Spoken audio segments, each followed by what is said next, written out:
দেশি খেজুরের বিচি দিয়ে চমকপ্রদ এক কফি তৈরি করে হইচই ফেলে দিয়েছেন উদ্ভাবনী কৃষি উদ্যোক্তা আহসান ইসলাম শাহিন। সৌদির খেজুর, সৌদির লোকজন এটা খেজুর বীজ সংগ্রহ করে। তো তখন আমি চিন্তা করলাম যে আমাদের দেশে খেজুর তো অবহেলিত, এটা কাজে লাগানো যায় কিভাবে। খেজুর সংগ্রহের পর খোসা ছাড়িয়ে বিচি আলাদা করা হয়।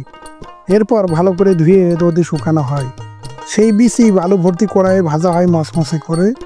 তারপর ভাজা বিচি ব্লেন্ডার করে কফি তৈরি করা হয়। সৌদি আরব, মিডল ইস্ট এবং আপনার ইউরোপের লোকজন এটা প্রচুর পরিমাণে পান করে স্বাস্থ্য উপকারিতার জন্য।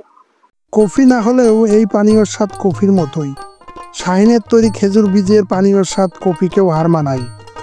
আমাদের দেশে আমি নতুন প্রচলন করছি, তো এটা এখনো খুব বেশি মানুষ খাওয়া শুরু করেনি।